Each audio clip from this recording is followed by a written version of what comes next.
So this is the Mummy card of the Halloween Oracle, which stands for change. I also am going to be doing the Nightsong card, which is hidden talents. Side note, I was dealing with the chicken's food and putting turmeric in their food, so my nails are all stained yellow from the turmeric. That's why. So we see a bandaged up mummy here with nothing showing except for his eyes, which look amazingly aware for this picture. Kind of creepy. And it's decorated in blue, black, gold, and red beaded collar, as well as some arm bracers. There's two pyramids. I think one might actually be the Great Pyramid behind it. A full moon and some clouds. So mummies to me are obviously they're dead, they're ritualistic death, or preparation anyways. They fall into that living dead category or the undead category. The pyramids to me are an iconic symbol of Egypt, also sort of like ancientness or ancient mysteries, also of achievement and technical abilities. The moon is sort of, on the other hand, about cycles and energy and power and wisdom, that type of stuff. Obviously, anything mummy related makes me think of the movie The Mummy, so that's what it kind of makes me think of. It kind of inspires also the idea of the sort of like the rich mysteries surrounding death and death rituals around the world. There's tons of them out there. But also it makes me think of the Ka and the Ba, which are Egyptian terms for parts of the soul, basically. The Ka was kind of body bound or earth bound, material bound, and the Ba was more spirit like, could go where it wanted to. So I'm guessing with the mummy it would be the Ka that was going on there. But basically you had to unite these two to be a full spirit in the afterlife or something like that. And there was something about having to have your body intact for the Ka to be in existence of some sort. I don't really know enough about it, but there's something along the lines of that. I guess this sort of, I would ask a question with this card is how aware you are of yourself, or how do you as an individual process death or change or loss, grief, and that some mysteries are maybe not for us to know for a reason. That's sort of what I'm getting from it. So let's see what the book has to say. So the mummy with this change, and the little poem is, the sands in his mouth, the bandages, wounds, jealous of the living, eternal life bound. The ancient Egyptians took death very seriously. Death was seen not as many of us see it, a finality to be dreaded, but as just the beginning of a new life, and often eternal life, and a better place, the afterlife. The practice of honoring and preserving the body through a complex process of mummification was central to ancient Egyptian culture. This was not just a physical embalming process, but a carefully enacted ritual process that ensured preservation in the next world.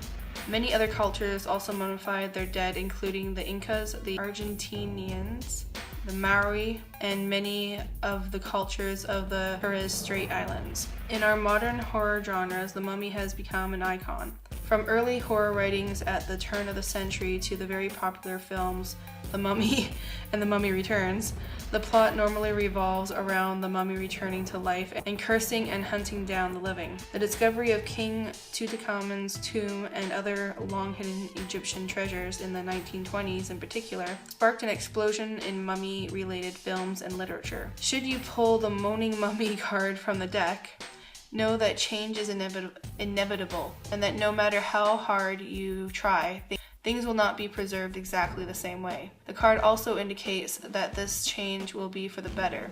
The endings, the closed doors, the barriers, this is just a healthy pause and an indication that change of tactics is needed. You're not cursed, you have just developed a pattern. You can take control and change it. I kind of like this idea of knowing that change is inevitable and that no matter how hard you try, things will not be preserved exactly the same way. So you can never recreate something exactly the same way. You can never preserve something exactly the same way. Change is always part of life. It's never going to be exactly the same, and I think that's a good lesson to take from this. So let's go to the next card. So this is the Nightsong card, and it is Hidden Talents.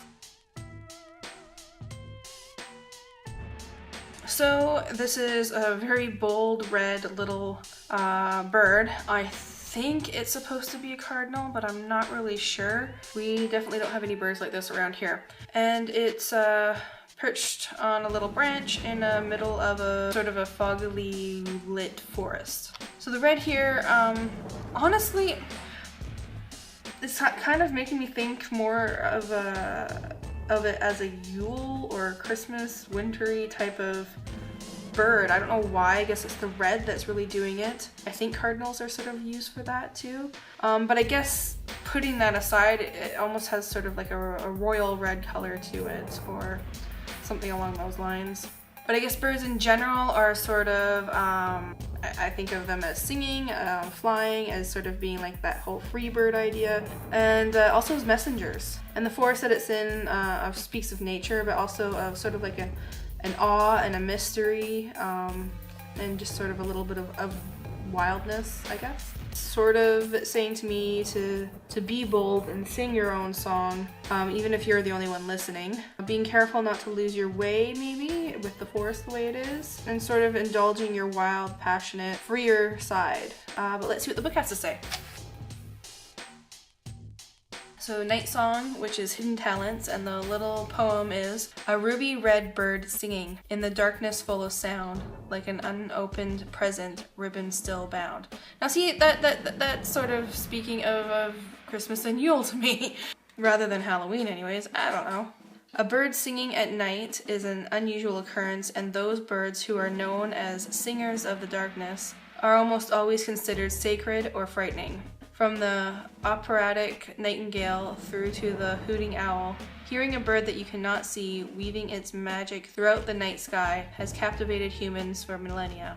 In the past, at Halloween time, a night that the veil between the worlds was said to be at its thinnest, these night birds were considered either omens or messengers of the gods. Depending on the culture, their voices were perceived as good luck and a positive validation, or alternatively as a warning about continuing on a certain pathway. In some mythologies, the night bird was able to direct us towards discovering our talents and true purpose, a kind of guide in the darkness leading us to the dawn.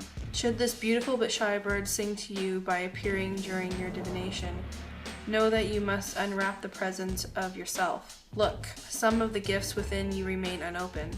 The time has come to step into your true potential and claim all possibilities for yourself. There is no more time to waste, no more excuses. So I kind of like the idea of being called to unwrap the present of yourself, and that the time has come to step into your true potential and claim the possibilities, all possibilities for yourself. Also, I like the idea of the bird being able to direct us towards discovering our talents and true purpose, as being kind of a guide in the darkness. So anyways, yeah.